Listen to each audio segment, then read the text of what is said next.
Hello and welcome to today's video. So in this episode, we're diving into something every Filipino employee should know about. So it's the leave benefits provided under Philippine labor law. So whether you are a small business owner looking to understand your obligations or an employee wanting to know your rights, so this episode will give you all the information you need. So we'll go through the different types of leave benefits, how they work, and why they're important to both employers and employees.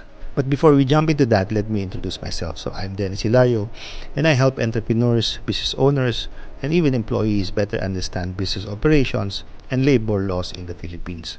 So in this channel, we break down complex topics into simple, actionable insights to help you thrive in your work and business. If you find this episode helpful, don't forget to hit that subscribe button so you can stay updated on all things business and entrepreneurship here in the Philippines. And while you are at it, give this video a thumbs up to help others find it. Now that we've got that out of the way, let's dive into today's topic: leave benefits under Philippine labor law.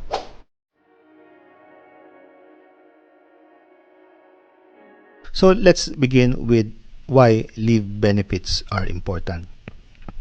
So the Philippine Labor Code ensures that employees are given the right to rest and take time off from work to recover, manage personal matters, or address health issues. So leave benefits also protect employees from being overworked and help promote a healthy work-life balance. Okay, so these are the several types of leave benefits mandated by law, and we'll go through each one of them in detail. Number one is Service Incentive Leave, or SIL. So the first type of leave is the Service Incentive Leave, commonly known as SIL. This is one of the most basic leave entitlements for employees. So under the law, employees who have worked for at least 1 year in the company are entitled to 5 days of paid leave each year. So this leave can be used for personal matters, rest, or any other reason.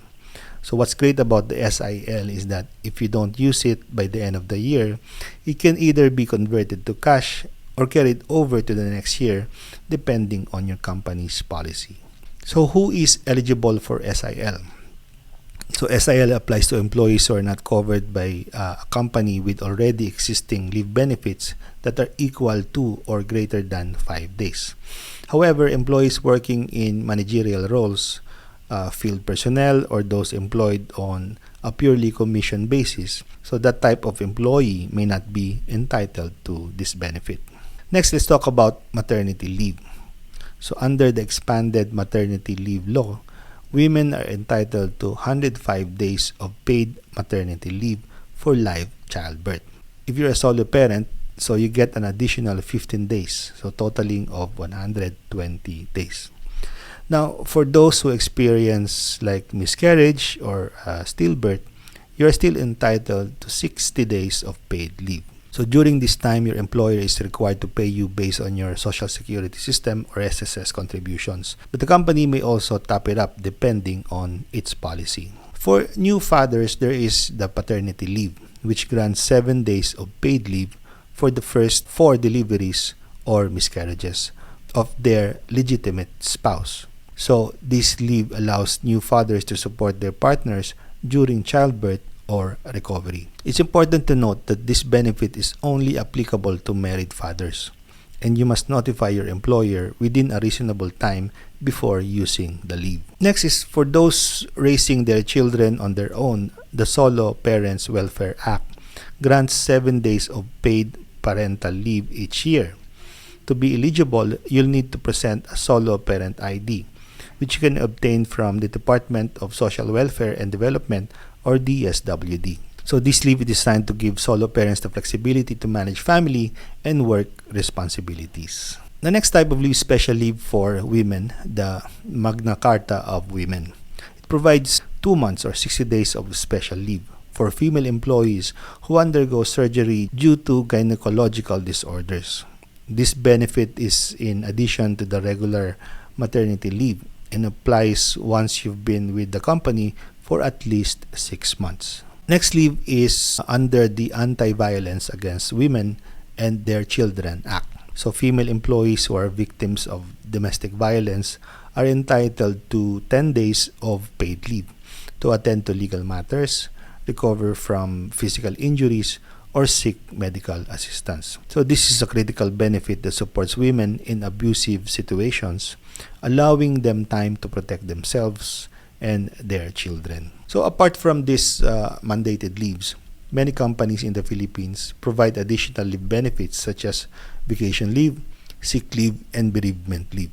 While not required by law, these benefits help promote a positive work or workplace environment. If an employer fails to provide these mandatory leave benefits, they may face penalties, including fines or legal actions from the Department of Labor and Employment or DOLE.